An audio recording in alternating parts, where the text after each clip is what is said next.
आज मैं आपके पास जो केस लेके आया हूँ वो एक 28 साल लड़की का है जो प्राइमरीली इनफर्टिलिटी के साथ मिसडायग्नोज केस था। Let's go through, I take you through the entire thing and show you what I did और अब उसका एक बच्चा भी है।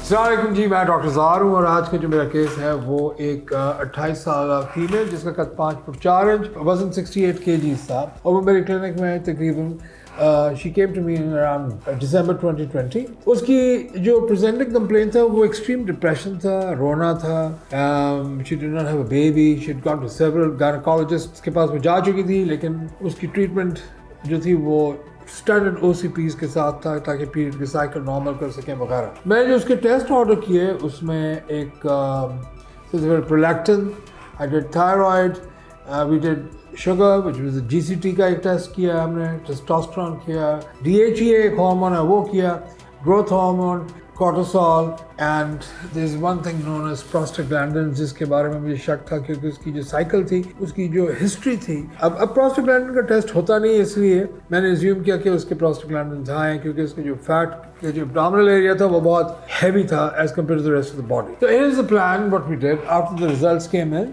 She was extremely low on growth hormone. उसकी ग्रोथ हार्मोन की जो वैल्यूज थी वो बिल्कुल ना खत्म होने वाली थी। देखिए, ग्रोथ हार्मोन जो है वो एक बड़ा प्रिंसिपल हार्मोन है बॉडी का और उसकी जो नॉर्मल वैल्यूज हैं मुख्तलिफ हमारी जो लैब्स हैं उसमें आई होती है। डॉक्टर का काम ये है, मैं अपनी ही बात करने लगा हूँ, मेरा ये तो मैं देखना चाह रहा था कि बॉडी का जो सिग्नल है ग्रोथ हार्मोन का वो मेन कंट्रोलिंग हार्मोन है बॉडी का। अगर वो नीचे चला जाए तो बहुत सारे इश्यूज उसके अंदर रेलेवेंट आ जाते हैं जो कि आपको दूर करने पड़ते हैं। जब हमने उसके टेस्ट जो हमने ऑर्डर किए थे जिसमें से ग्रोथ हार्मोन, जिसमें मैंने आपको बताया कि बहुत लो था, 0.007 ना होने के बराबर, उसको 2 और 5 के बीच में रखना ज़रूरी होता है जब आप ट्रीट कर रहे होते हैं। हमने उसके GCT टेस्ट कराया, उसकी जो शुगर थी वो लो साइड पे थी, यानी अगर हमने वी गेव 100 ग्राम्स ग्लूकोज का हमने उसको जब दिया पानी, when we gave the water to drink, तो शुरू में लेते हैं ब्लड सैंपल, 1 घंटे के बाद देते हैं, दिस कॉल्ड GCT। उसमें उसकी शुगर लो थी, शुरू हुई वो 84 से और जब वो उसका रिजल्ट वापस आया वापस वो तकरीबन 109 के करीब था।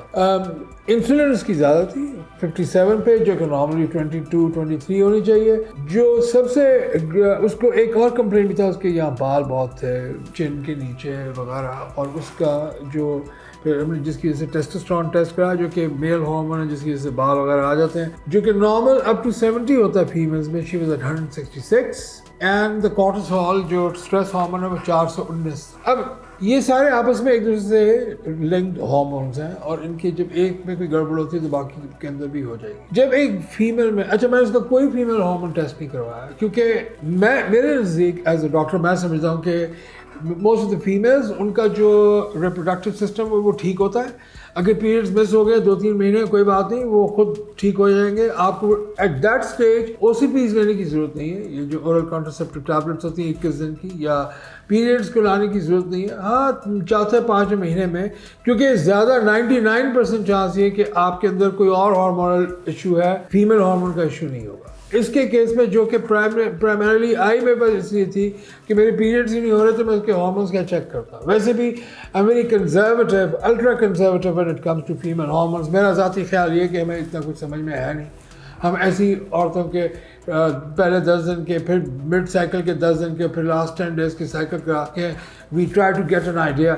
टू मी दैट्स एक इररेलेवेंट एक्सरसाइज है। I would like to rather go with simply just बाकी के मैं हार्मोन्स का स्टेटस है क्योंकि उसके पीरियड स्टार्ट हो ही जाने की। शादी को 2-2.5 साल हो चुके थे, उसका बच्चा नहीं हो रहा था और हमारा एक नॉर्मल सी चीज़ है कि सबका इतना प्रेशर होता है कि वो परेशान होकर देन शी केम। लेकिन जब प्रोलैक्टिन ऊपर होगा, प्रोलैक्टिन वो हार्मोन है जो मिल्क का सिग्नल देता है। So the body can assume कि अगर प्रोलैक्टिन ऊपर चला गया तो पीरियड्स बंद कर दो, वो तो होना है। अगर आप देखिए जो वो खवातीन जो बच्चों को दूध पिला रही होती है उनके कुछ अर्से तक पीरियड्स नहीं होते, उसकी वजह ये कि एक ये नेचुरल इम्यूनिटी है अगेंस्ट रिप्रोडक्टिव साइकिल कि उस दौरान में कोई और बच्चा ना हो। बहुत सारे ऐसे केसेस भी हैं जिसमें हो जाता है, तो कोई हार्ड एंड फास्ट रूल नहीं है, लेकिन अमूमन जब अगर कॉर्टिसोल ऊपर है इसका मतलब कि पीरियड्स नहीं हो। Then thyroid was normal, thyroid का इशू नहीं था। प्रोलैक्टिन मैंने जैसे आपको बताया वो बहुत हाई था,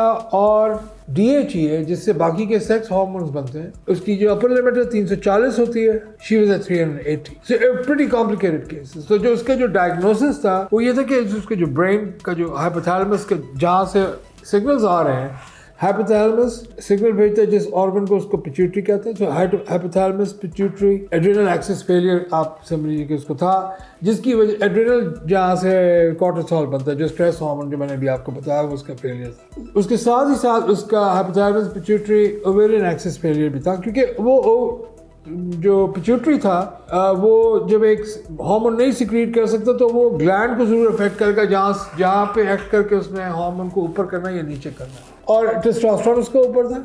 अब ये अज्यूम कर लेना कि टेस्टोस्टेरोन अगर ऊपर है तो फीमेल हार्मोन क्यों नहीं कराया, वो like I said there was a reason for it. मेरा जो टारगेट था वो ये था कि इसकी प्रेगनेंसी हो जाए। अब प्रेगनेंसी कराने के लिए 3-4 चीज़ें मेरे नज़दीक ज़रूरी थी। एक तो ये कि उसका वजन ड्रॉप करे।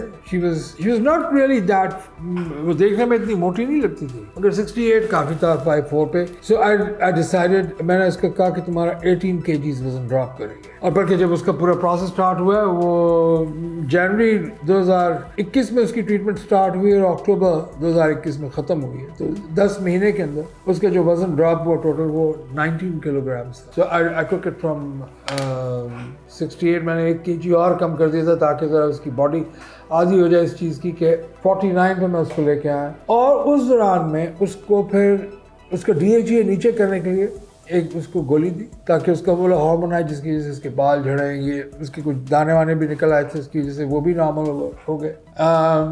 उसको ग्रोथ हार्मोन की माइन्यूट डोज भी देते गए ताकि बॉडी में सप्लीमेंट, ये उसकी सप्लीमेंट्स की ट्रीटमेंट थी। यानी I gave growth hormone as a supplement, not as a primary treatment. उसकी वो प्राइमरी ट्रीटमेंट नहीं चाहिए थी, क्योंकि जब आप ओवरवेट होंगे, मोटापा ज़्यादा होगा, तो आपका ऑटोमेटिकली ग्रोथ हार्मोन नीचे की तरफ आ जाएगा। ग्रोथ हार्मोन ऊपर करने के नेचुरल तरीके में आपको जो वॉक और आपका जो फूड का इनटेक, मल्टीपल फैक्टर्स है, उस पर मैं दूसरा एक वीडियो कर लूँगा, लेकिन इसमें ये करना जरूरी था। अब फिर उसकी इंसुलिन इतनी ऊपर थी। अमूमन जब कॉर्टिसोल ऊपर होता है तो इंसुलिन नीचे होती है, ये रिवर्स ऑर्डर में थी, जिसकी वजह से फिर प्रोस्टाग्लैंडिन्स एक और हार्मोन है, उस पर मेरा शक गया कि अब मसला ये है कि प्रोस्टाग्लैंडिन को चेक करने का तरीका नहीं है, ब्लड टेस्ट है नहीं। तो 1-2 होते हैं E2 वगैरह, वो कभी करा लिए तो हो गए, लेकिन सब लैब्स नहीं करती, तो मेरे पास I was constrained, I could not order the test. मगर एक चीज़ जो प्रोस्टाग्लैंडिन्स वो हार्मोन है जिससे पीरियड्स में जो मस्कुलर पेन है वो होती है, उस पर भी मैं एक दूसरा प्रोग्राम कर दूंगा। लेकिन मुझे शक था कि ये इसकी वजह से इसका कोई इशू चल रहा है, और मोस्ट प्रॉब्ली क्योंकि प्रोस्टाग्लैंडिन्स का काम होता है, उन्होंने वो पेन इंड्यूस करते हैं अगर वो ऊपर चले जाए, और उसको पेन कोई थी नहीं, लेकिन वो उनका एक बड़ा वाज़ेह रोल है फैट मेटाबॉलिज्म के अंदर, क्योंकि they cause a kind of वो वहाँ पे इन्फ्लेमेशन कर देते हैं। इन्फ्लेमेशन के बाद जो सेल की स्पेस होती है, जो 2 सेल्स के बीच की स्पेस होती है, वो ख़त्म हो जाती है। सेल के अंदर भी काफ़ी चीज़ें उनकी वजह से ऊपर नीचे होती है। तो लिहाजा in short I had to come up with something जहाँ पे उसके मैं प्रोस्टाग्लैंडिन्स को नीचे लेके, और उसके लिए देन आई गेव हर लोप्रिन, जो आई एम सॉरी मगर एसिटाइल सैलिसिलिक एसिड है, ये डिस्प्रिन की जो होती है, ताकि ब्लड थिन कर दें। जो इन्फ्लेमेशन पे जहाँ पे भी उसके ब्लड वेसल्स डिस्ट्रॉय हुए हैं वहाँ पे दोबारा खोलने की कोशिश की कि चलो जी ब्लड पतला करके वहाँ पे भेज दें उन ब्लड वेसल्स के थ्रू जो कि नॉर्मल है। ये जब उसकी स्टार्ट हुई पूरी ट्रीटमेंट, उसको साइकियाट्रिक प्रॉब्लम हुई थी, she was seeing a psychiatrist and psychologist for their depression that she had. उसकी डिप्रेशन इसलिए थी कि उसके हार्मोन सारे ऊपर नीचे थे। देखिए मेरे नज़दीक डिप्रेशन बुनियादी तौर पर हार्मोनल विड्रॉल या हार्मोन्स की इंटरवेंशन या हार्मोन, यानी बॉडी जब आपकी विड्रॉ करती है कुछ हार्मोन्स, आपकी बॉडी डिप्रेशन में चली जाती है। You know, to me I don't believe, I am not a doctor who believes in depression, because जो हमारा कुदरती निज़ाम है उसके अंदर अल्लाह ताला ने जो हमारे लिए वॉक का सिस्टम रखा हुआ है, आप वॉक करें तो ब्लड फ्लो से जो न्यूरोट्रांसमीटर्स हैं वहाँ पे पोजीशनिंग चेंज हो जाती है, ब्लड ज़्यादा आता है, वो न्यूट्रिएंट्स आते हैं, and then they occupy those areas of the brain जहाँ पे ब्लड फ्रेश आएगा। जब क्योंकि हमारी इनएक्टिविटी है और उसके बाद फिर इनएक्टिविटी में इमोबिलिटी और ये सारी चीज़ें आती हैं, फिर हम एक ही चीज़ पे सोच रहे होते हैं। If may something I talk to a lot of people that say कि I'm in depression and I ask them what is depression.